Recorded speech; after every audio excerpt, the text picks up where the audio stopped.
Dear my students, welcome to English class. കഴിഞ്ഞ ദിവസം issue ചെയ്ത ഇംഗ്ലീഷ് പ്രിന്റഡ് നോട്ട് അതിൽ ഈ വർഷത്തേക്ക് വേണ്ട മിക്കവാറും റൈറ്റിംഗ്സ് ഉൾപ്പെടുത്തിയിട്ടുണ്ട്. അതിൽ profile, summary of poems, summary of stories, appreciation of the poem, and write-up, narrative, character sketch, notice, diary entry, letter writing, formal and informal, then news report, speech, review, conversation. ഇതിൽ നിന്ന് ഏതെങ്കിലും 6 എണ്ണമാണ് നമുക്ക് പരീക്ഷയ്ക്ക് ചോദിക്കുക. ഇതിനപ്പുറത്തേക്ക് വലിയ ചോദ്യങ്ങൾ, അതായത് 6 മാർക്കിൻ്റെയും അല്ലെങ്കിൽ 5 മാർക്കിൻ്റെയോ പരമാവധി 7 മാർക്കിൻ്റെയോ മറ്റൊരു ചോദ്യം വരാനില്ല. അതിനർത്ഥം ഈ ചോദിക്കുന്ന 6 ചോദ്യങ്ങൾക്ക് അല്ലെങ്കിൽ 7 ചോദ്യങ്ങൾക്ക് ചിലപ്പോൾ 7 എണ്ണം വരെ ചോദിക്കും, അല്ലെങ്കിൽ 8 എണ്ണം വരെ ചോദിക്കും. ഇനി അത് തന്നെ ചിലപ്പോൾ നമുക്ക് ചോയ്സ് ഇട്ട് ചോദിക്കും. എത്ര ഇത്തരം ചോദ്യങ്ങൾ ചോദിച്ചാലും you have the answer in this book. ഈ പുസ്തകത്തിലുണ്ട്. ഇത് നമ്മുടെ സ്ഥാപനത്തിന് വേണ്ടി ഞാൻ തന്നെ രൂപപ്പെടുത്തുന്ന നോട്ടാണ്. അതുകൊണ്ട് തന്നെ ഇതൊരു ഏതെങ്കിലും സ്ഥാപനത്തിൻ്റെയോ അല്ലെങ്കിൽ പ്രസിദ്ധീകരണത്തിൻ്റെയോ ഭാഗമായിട്ട് തോന്നില്ല ഈ വാല്യൂ ചെയ്യുന്ന അധ്യാപകർക്ക്. നോക്കാം ഏതൊക്കെയാണ് നമുക്ക് ആ തരത്തിൽ റെഫർ ചെയ്ത് വെക്കേണ്ടത്. ഇതിൽ പേജ് വൈസായിട്ട് നമ്മൾ ഓരോരോ റൈറ്റിങ്സും കൊടുത്തിട്ടുണ്ട്. First we start with profile. അങ്ങനെ പറയുമ്പോൾ ഇത് നേരിട്ട് ക്ലാസ് എടുക്കാത്ത രീതിയിൽ ആയതുകൊണ്ടും അതിനേക്കാൾ മികവറ്റ രീതിയിൽ മനസ്സിലാവുന്ന രീതിയിൽ റെഫർ ചെയ്തുകൊണ്ടാണ് മാഷ് മുന്നോട്ട് പോകുന്നത്. നോക്കൂ, first we start with profile. Sure question ആണ്. 5 മാർക്സ്, 5 മാർക്കാണ് പ്രൊഫൈൽ ഉണ്ടാവുക. പ്രൊഫൈൽ എഴുതുമ്പോൾ അത് ഒരു ഒറ്റ ഷീറ്റിൽ ഉൾക്കൊള്ളിക്കാൻ ശ്രമിക്കണം. ഒരു ഷീറ്റിൽ. ആ ഒരു ഷീറ്റിൽ ഉൾക്കൊള്ളിക്കുമ്പോൾ തന്നെ പ്രൊഫൈല് ഫ്രെയിംഡ് ആയിരിക്കണം. ഫ്രെയിം ഇട്ട് ചെയ്യണം. ചില പേപ്പേഴ്സ് അങ്ങനെയാണ്. ഡയറി എൻട്രി, നോട്ടീസ്, പ്രൊഫൈൽ, ഇതിലൊക്കെ ചട്ടക്കൂട് കൊടുക്കണം. കോമ്പോസിഷൻ റൈറ്റിംഗ്സ് ആണ്, അതിന് മാർക്കുണ്ട്. അതില്ലാതെ ഒരു പ്രൊഫൈൽ എഴുതി വെക്കരുത്. സ്വാഭാവികമായിട്ടും 2 മാർക്ക് കുറഞ്ഞു പോകും. അതുകൊണ്ട് മാഷിവിടെ ഈ രീതിയിൽ ഫ്രെയിം ഇട്ടിട്ടല്ല തന്നത്. അതായത് ഏറെ ഉൾപ്പെടുത്തിയത് കൊണ്ട് ആ നിർദ്ദേശം മറ്റൊരു തരത്തിലാണ്. ഇനി ഇതിൻ്റെ കൂടെ പറയാനുള്ളത്, ഞാൻ ഈ പ്രൊഫൈൽ റെഫർ ചെയ്ത് കഴിഞ്ഞാൽ നിങ്ങൾ ഇവിടെ ചെയ്യേണ്ടൊരു കാര്യമുണ്ട്. ഇന്ന് റെഫർ ചെയ്യുന്ന പ്രൊഫൈൽ ഈ ആഴ്ച തന്നെ അതിൽ ഈ പ്രൊഫൈലിൻ്റെ റെഫർ ചെയ്യപ്പെട്ട ഭാഗങ്ങൾ സിംഗിൾ ഷീറ്റിലേക്ക് പകർത്തി എഴുതണം. പകർത്തി എഴുതിയിട്ട് മാഷെ കാണിക്കണം. അതൊരു ഫയലാക്കി വെക്കണം. ഈ ഫയൽ മാത്രമാണ് പരീക്ഷയ്ക്ക് നമ്മളൊന്ന്, നിങ്ങൾ ഈ നോട്ട് നോക്കിയിട്ടല്ല പരീക്ഷയ്ക്ക് വായിച്ചെഴുതേണ്ട. അടുത്ത മാസം ഡിസംബർ മാസത്തിൽ ഹാഫ് ഇയർലി പരീക്ഷയുണ്ട്. അതിൽ ഉൾപ്പെടുത്തുന്ന ചോദ്യങ്ങൾ അത് തന്നെയാണ് മാർച്ച് പരീക്ഷയ്ക്ക് ചോയ്സ് അനുസരിച്ച് വരുന്നത്. അതുകൊണ്ട് നിർബന്ധമായിട്ടും ഈ പ്രൊഫൈൽ ഇതേപടി ആ നോട്ടിലേക്ക് ഏതെങ്കിലും തരത്തിൽ മുറിച്ചെഴുതല്ല വേണ്ടത്. ഓരോ ഷീറ്റിലേക്കും, ഒരു A4 ഷീറ്റിലേക്കോ അല്ലെങ്കിൽ ന്യൂസ് പേപ്പർ ഷീറ്റിലേക്കോ, ഒരു സാധാരണ വാങ്ങുന്ന ഏത് തരം കടലാസാണെങ്കിൽ അതിലേക്ക് ഒരു ഷീറ്റിൽ ഒരു പ്രൊഫൈൽ എന്ന രീതിയിൽ ഫ്രെയിം ഇട്ട് വരച്ച് എഴുതിയിട്ട് ഇവിടെ അടുത്ത ദിവസം വരുമ്പോൾ, ഞായറാഴ്ച വരുമ്പോൾ എന്നെ കാണിക്കണം.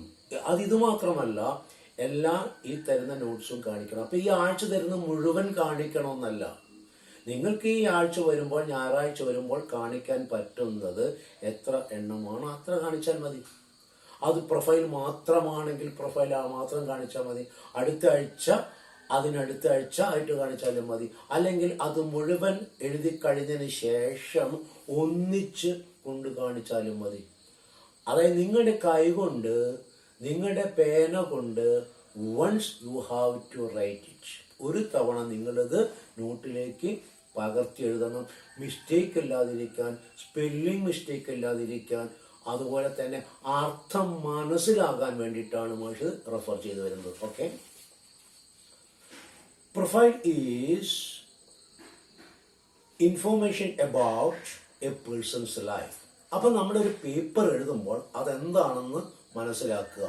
ഒരു വ്യക്തിയുടെ ജീവിതത്തെക്കുറിച്ചുള്ള ആത്യന്തികമായ അടിസ്ഥാനപരമായ ചില വിവരങ്ങളാണ് ഒരു പ്രൊഫൈലിൽ ഉൾപ്പെടുത്തുന്നത്.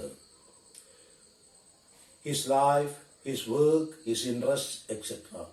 ഒരാളുടെ ജീവിതം, ജനനം, മരണം, അയാളുടെ ചെയ്ത പ്രവൃത്തികൾ, അയാളുടെ താല്പര്യങ്ങൾ, ഏതു മേഖലയിലുള്ള ആളായിരുന്നു, ഇത്തരം കാര്യങ്ങൾ. It highlights the personal delights and major achievements. അപ്പോൾ അയാളുടെ വ്യക്തിപരമായ പേഴ്സണൽ ഡീറ്റെയിൽസ്, വ്യക്തിപരമായ വിശകലനങ്ങൾ ഉണ്ടാകണം. ആൻഡ് മേജർ അച്ചീവ്മെന്റ്സ്, ഒരു സാഹിത്യകാരനാണെങ്കിൽ അയാൾ എന്തൊക്കെ നേട്ടം കൈവരിച്ചു എന്നുള്ളതുണ്ടാവും, അല്ലെങ്കിൽ ശാസ്ത്രജ്ഞനാണെങ്കിൽ എന്തൊക്കെ നേട്ടം കൈവരിച്ചു എന്നുള്ളതുണ്ടാവും. Of the persons is described. The given data must B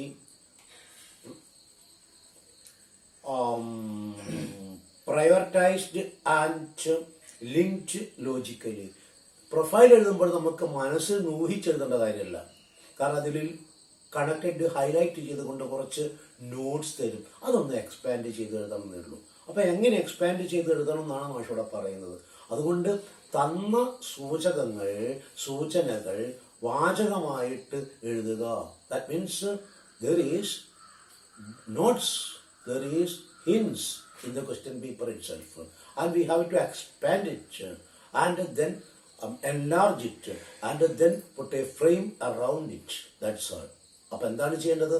തന്ന നോട്ട് ഒന്ന് എക്സ്പാൻഡ് ചെയ്ത് വാചകങ്ങളാക്കി മാറ്റി ഒന്ന് വലുതാക്കി വൃത്തിയായി ഭംഗിയായി എഴുതി അതിന് ഫ്രെയിം കൊടുക്കുക.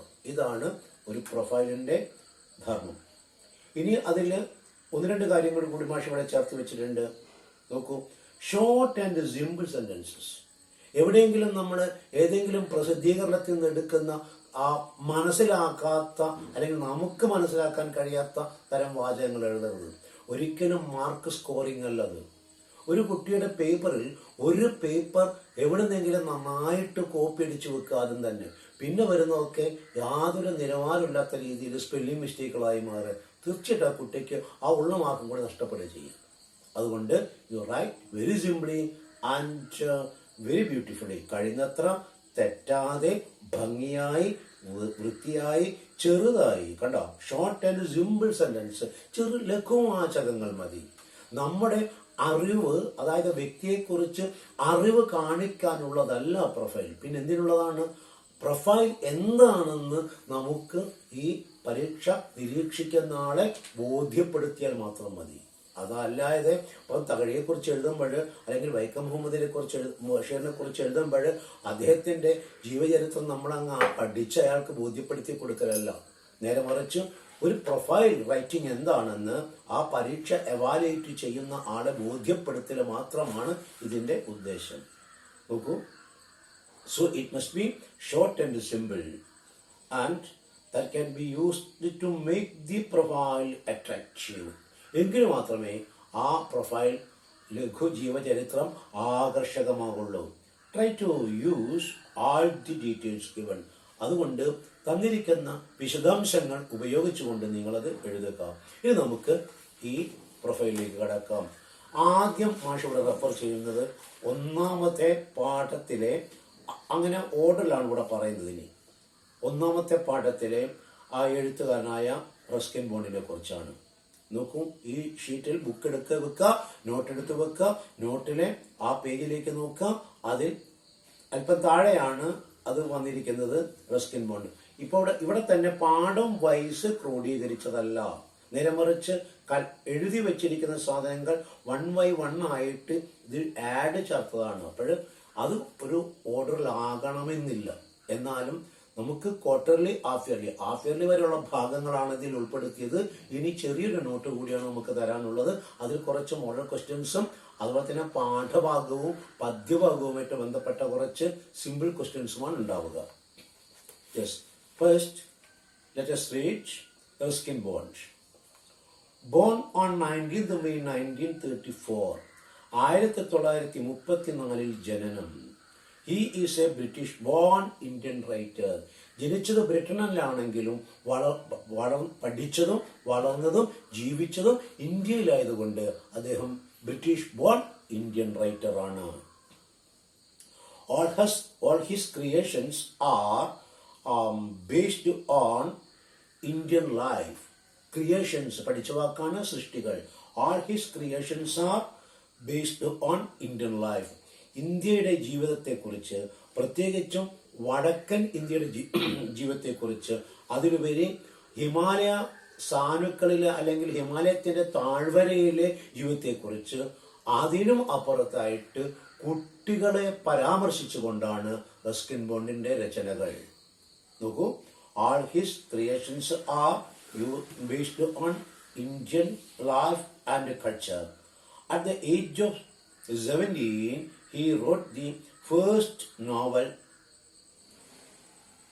named The Room on the Roof. മുകളിലെ മുറി എന്ന അർത്ഥം വരുന്ന ആ കുട്ടി നോവൽ അദ്ദേഹം 17-ാം വയസ്സിൽ രചിച്ചതാണ്. He was well known as the author of children. അദ്ദേഹം കുട്ടികളുടെ രചയിതാവ് എന്ന രീതിയിൽ അറിയപ്പെടുന്ന ആളാണ്. Children's literature. He has one സാഹിത്യ അക്കാദമി അവാർഡ്. അന്നൊന്നും അക്കാദമി അവാർഡുകളൊന്നും ആ 1900-ന്റെ ആ പകുതി ഭാഗത്തിന് ഇപ്പുറത്തേക്ക് വെച്ചിട്ട് അത്രക്കൊന്നും ആരംഭിച്ചിട്ടില്ല. എന്നാൽ ആരംഭിച്ച കാലത്തിന് അദ്ദേഹത്തിന് അത് ലഭിച്ചിട്ടുണ്ട്, സാഹിത്യ അക്കാദമി അവാർഡ്. ആൻഡ് ഇന്ത്യയിലെ ഭരണകൂടത്തിന്റെ വിശിഷ്ട പുരസ്കാരമായ പത്മശ്രീ അദ്ദേഹത്തിന് ലഭിച്ചിട്ടുണ്ട്. And Padma Shri in 1919. മാത്രമല്ല, he was also awarded Lifetime Achievement Award for Literature in 2017. 2017 അദ്ദേഹത്തിന് ആജീവനാന്ത സേവനത്തിനുള്ള സാഹിത്യം ആജീവനാന്ത സേവനത്തിനുള്ള പുരസ്കാരം ലഭിച്ചിട്ടുണ്ട്. ഇത്ര മാത്രമേ അദ്ദേഹത്തെക്കുറിച്ചൊരു പ്രൊഫൈലായിട്ട് നമുക്ക് ഇതിൽ പരാമർശിക്കേണ്ടതുള്ളൂ. രണ്ടാമത്തത് വൈക്കം മുഹമ്മദ് ബഷീർ.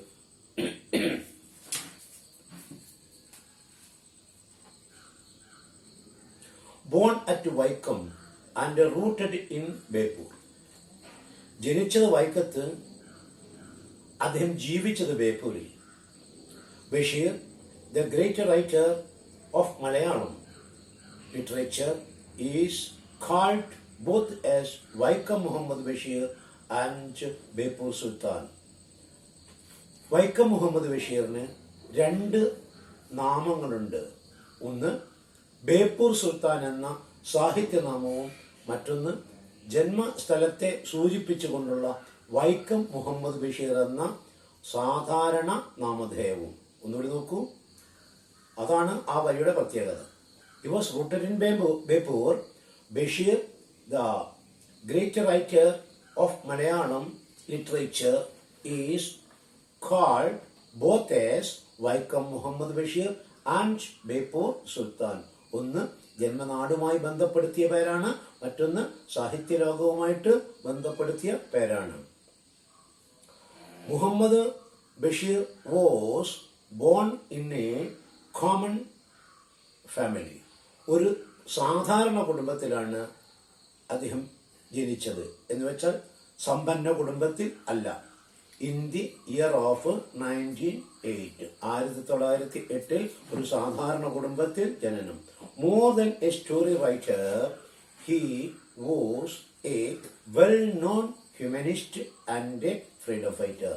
ഒരു കഥാകാരൻ എന്നതിലുപരി അദ്ദേഹം ഒരു സ്വാതന്ത്ര്യ സമര സേനാനിയും അതേപോലെ തന്നെ ഒരു മനുഷ്യ സ്നേഹിയുമായിരുന്നു.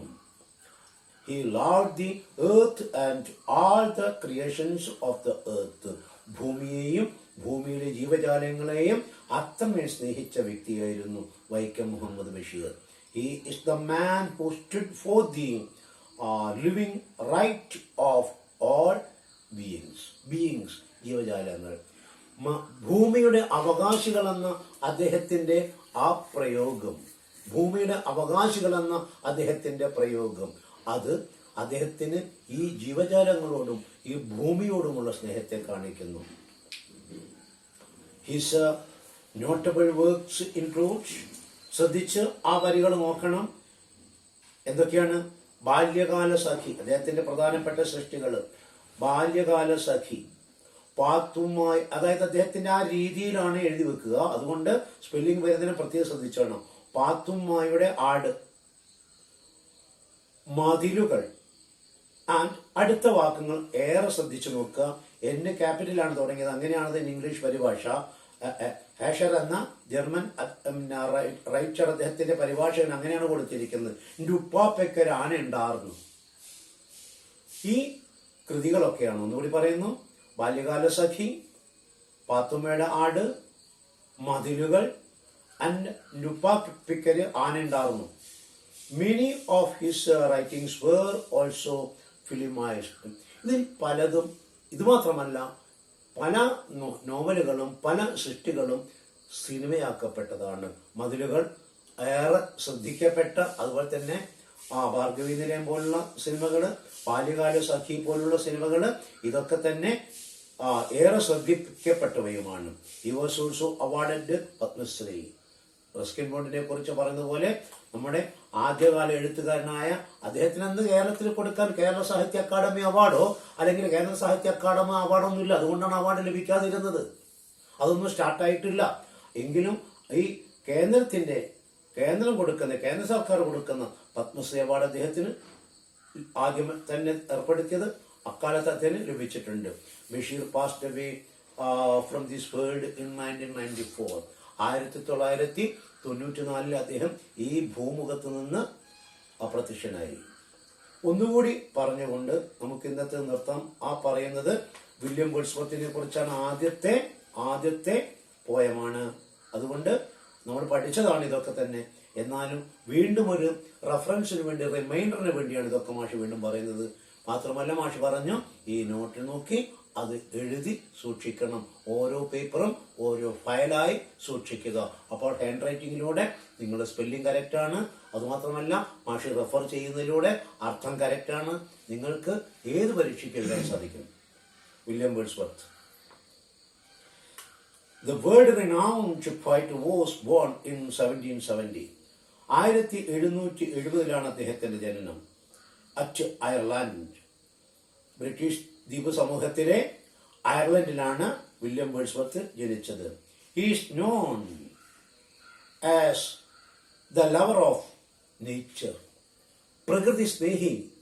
കുമാരനാശാനെ നമ്മൾ സ്നേഹഗായകൻ എന്ന് വിളിക്കും പോലെ, ചങ്ങമ്പുഴയെ നമ്മൾ പ്രകൃതി ഗായകൻ എന്ന് വിളിക്കും പോലെ, വേർഡ്സ്വർത്തിനെയും പ്രകൃതി ഗായകനായിട്ട്, പ്രകൃതി സ്നേഹിയായിട്ടാണ് അറിയപ്പെടുന്നത്. Of nature. Nature is his dream theme. അദ്ദേഹത്തിന്റെ സ്വപ്നമാണത്, സ്വപ്ന ആശയമാണത്, ഡ്രീം തീമാണത്. Joining with his dear friend S.T. Coleridge, he published the lyrical ballad. അദ്ദേഹത്തിന്റെ പ്രിയ സുഹൃത്താണ് S.T. Coleridge. ആ രണ്ട് സുഹൃത്തുക്കളും കൂടി ഒരു സമ്മിശ്ര രചന നടത്തിയിട്ടുണ്ട്. ഒരു രചനയല്ല, ഒരു പുസ്തക സമാഹാരം, കവിത സമാഹാരം. അതിന്റെ പേരാണ് the lyrical ballad. And launched the romantic age in English literature. ആ ലിറിക്കൽ ബല്ലാഡിന്റെ പ്രസിദ്ധീകരണത്തോടു കൂടിയാണ് ഇംഗ്ലീഷ് സാഹിത്യത്തിൽ കാൽപ്പനിക യുഗം, അതാണ് റൊമാൻറ്റിക് ഏജ്, കാൽപ്പനിക യുഗം, അതായത് ഭാവനാ സമ്പന്നമായ യുഗം. അല്ലാത്ത കാര്യങ്ങൾ, ഭൂമിയെപ്പറ്റി അല്ലെങ്കിൽ അറിയുന്നതിനെ പറ്റി അവരുടെ സ്വന്തം ജീവിതം അതേമാതിരി എന്തെങ്കിലും പകർത്തുക എന്നുള്ളത് മാത്രമായിരുന്നു. ആ റിയാലിറ്റി റൈറ്റിങ്ങിനപ്പുറത്തേക്ക് റൊമാൻറ്റിക് റൈറ്റിങ്ങിന്റെ പീരീഡ് വന്നത് ഈ വേർഡ്സ്വർത്തിന്റെ കാലത്താണ്. വലിയ ക്ലാസ്സിലേക്ക് പഠിച്ചു വെക്കേണ്ടതാണ്, +1 +2ലേക്ക്. അതുകൊണ്ടാണ് അല്പം കൂടി ഇവിടെ വിശദമായി പരാമർശിച്ചത്. This publication provided both of them much popularity. രണ്ടുപേർക്കും ഏറെ പ്രസിദ്ധി നേടിക്കൊടുത്തതാണിത്. ഇൻ 1843 he became 1943 വെട്ടുക 1943 ടൈപ്പിംഗിൽ വന്ന മിസ്റ്റേക്കാണ്, വെട്ടിമാറ്റുക 1843 ആക്കുക. once again I tell you, you change it. 1843 he became Britain's poet laureate. 1843 അദ്ദേഹം ബ്രിട്ടന്റെ പോയറ്റ് ലോറേറ്റ് ആസ്ഥാന കവിയായിട്ട് മാറി. His famous poetry include Daffodils, The Solitary Reaper, Lucy Gray and The Prelude. നമ്മൾ പഠിക്കുന്നത് lions written in early spring ആണെങ്കിൽ അദ്ദേഹത്തിന് വിശ്വവിഖ്യാതമായ മറ്റു കുറച്ച് കവിതകളുടെ പേരാണ് ഇവിടെ കൊടുത്തിരിക്കുന്നത്. എന്തൊക്കെയാണ് കൊടുത്തിരിക്കുന്നത്? സോളിറ്ററി റീപ്പർ, ഏകയായ കൊയ്ത്തുകാരി, ലൂസി ഗ്രേ ഒരു കൊച്ചു പെൺകുട്ടിയാണ്, ആൻഡ് ദി പ്രല്യൂഡ് ഒരു ആമുഖം എന്നാണ് അതിന്റെ അർത്ഥം തന്നെ. ഇതൊക്കെ അദ്ദേഹത്തിന്റെ പ്രസിദ്ധമായ കവിതകളാണ്. He considered the nature as his mother, sister, friend and daughter. അദ്ദേഹത്തിന് ഈ പ്രകൃതി എല്ലാമായിരുന്നു, ഇൻക്ലൂഡിങ് വൈഫ് ആൻഡ് ലവർ. അദ്ദേഹത്തിന് പ്രകൃതി അമ്മയാണ്, സഹോദരിയാണ്, സുഹൃത്താണ്, മകളാണ്, ഭാര്യയാണ്, കാമുകയാണ്, എല്ലാം സ്ത്രീയുടെ എല്ലാ ഭാവങ്ങളും അദ്ദേഹം പ്രകൃതിയിൽ കണ്ടു. In his opinion, that is, nature is the source and resource of the beings. ജീവിക്കാനുള്ള ഇൻസ്പിറേഷനാണ് പ്രകൃതി, ജീവിക്കാനുള്ള സാധ്യതയാണ് പ്രകൃതി, ജീവിക്കാനുള്ള സാധ്യതയാണ്. അത് നമുക്ക് കഴിക്കാനുള്ള വസ്തുക്കളും കുടിക്കാനുള്ള വസ്തുക്കളും ഉടുക്കാനുള്ള വസ്തുക്കളും വസ്ത്രവും വീടും തരുന്നത് പ്രകൃതിയാണ്. അതേപോലെ നമ്മുടെ പ്രകൃതിയുടെ ഭംഗി, that is rivers, that is valleys, that is sky, that is lakes, and that is everything, the beauty of the nature. അതാണ് നമ്മെ ജീവിക്കാൻ പ്രേരിപ്പിക്കുന്ന ഘടകങ്ങൾ on his earth. ഇതൊക്കെ ഭൂമുഖത്തുണ്ട്. Wordsworth, the prince of the poets. അങ്ങനെ നമുക്ക് അദ്ദേഹത്തെ വിളിക്കാം. കവികളുടെ രാജകുമാരൻ എന്ന് അദ്ദേഹത്തെ നാം വാഴ്ത്തുന്നു. The prince of the poets. Implements poetic device in very beautifully. അദ്ദേഹത്തിന്റെ കവിതകളിൽ കവിതാ സൂത്രങ്ങൾ ധാരാളമായിട്ട് അദ്ദേഹം പ്രയോഗിച്ചിട്ടുണ്ട്. ഓക്കെ, ഈ 3 എണ്ണമാണ് നമ്മളിന്ന് റെഫർ ചെയ്ത്. ഇനി അവർ തരുന്ന ഡീറ്റെയിൽസ്, എന്ത് ഡീറ്റെയിൽസ് എന്നാട്ടെ, ഇതൊരു കോമൺ ഡീറ്റെയിൽസ് ആണ്. ഇൻക്ലൂസീവ് ഓഫ് SSLCക്ക് ഉപയോഗിക്കാം, +2 ഉപയോഗിക്കാം, ഡിഗ്രിക്കാർക്ക് ഉപയോഗിക്കാം, ആർക്ക് വേണമെങ്കിൽ ഉപയോഗിക്കാം. പക്ഷെ നമുക്ക് SSLCക്ക് തരുമ്പോൾ ഇത് ഞാൻ പറഞ്ഞു ബൈ ഹാർട്ട് പഠിച്ചെഴുതാനുള്ളതല്ല, നിങ്ങളൊന്ന് നോക്കി വെക്കുന്നു. അവർ തന്നിരിക്കുന്ന റെഫറൻസ് എന്താണോ ആ റെഫറൻസ്, ആ ഹിൻസ് കൂട്ടിയിട്ട് എല്ലാറ്റിലും ചിലപ്പോഴും ഇദ്ദേഹത്തിൻ്റെ ഒക്കെ മരിച്ചത് ആ ഇയറൊക്കെ വേണമെങ്കിൽ കൂട്ടിയിട്ട് എഴുതാം. എല്ലാം ഒരേ മെത്തേഡിൽ എഴുതണമെന്നില്ല. ഒരു കവിയെ പറ്റി നമ്മൾ പറയുമ്പോൾ, ഒരു കഥാകാരനെ പറ്റി നാം പറയുമ്പോൾ നമുക്ക് ഒരു മനുഷ്യനിൽ പ്രഥമ അറിവായി കൊടുക്കേണ്ട കാര്യങ്ങൾ മാത്രം കൊടുത്താൽ മതി. അതുകൊണ്ട് 2-3 തരത്തിലൊക്കെ ഇത് റെഫർ ചെയ്തിട്ടുണ്ട്. ഇന്ന് നമ്മൾ പഠിച്ചത് എന്തൊക്കെയാണ്? ഒന്ന് റസ്കിൻ ബോണ്ടിനെ കുറിച്ചാണ്, ഒന്നാമത്തെ പാഠമാണ് adventures in a banyan tree. രണ്ടാമത്തെ പാഠമായ the snake and the mirror ആണ്, അതിൽ വൈക്കം മുഹമ്മദ് ബഷീർ. മൂന്നാമത്തെ കവിതയായ lines written in early spring, അത് ആര്? William Wordsworth. ഈ 3 എണ്ണമാണ് മാഷ് ഇവിടെ പരാമർശിച്ചത്. നോട്ട് നിങ്ങളുടെ കയ്യിലുണ്ട്, ആദ്യം വെറുതെ ഒന്ന് കേട്ടു നോക്കുക. It is for simply referring. അത് കേവലം പരാമർശം മാത്രമാണ്. ഇത് നോക്കിയിട്ടാണ് എഴുതേണ്ടത്, ഇത് നോക്കിയിട്ടാണ് വായിക്കേണ്ടത്. ഇത് നോക്കിയിട്ട് ഒരു ഷീറ്റിലേക്ക് പകർത്തി എഴുതുക, വൃത്തിയായി ഫ്രെയിം ചെയ്ത് വെക്കുക, ഫയലായിട്ട്, ഇംഗ്ലീഷിന്റെ ഫയലായിട്ട് സൂക്ഷിക്കുക. Sure you will get A+ in English.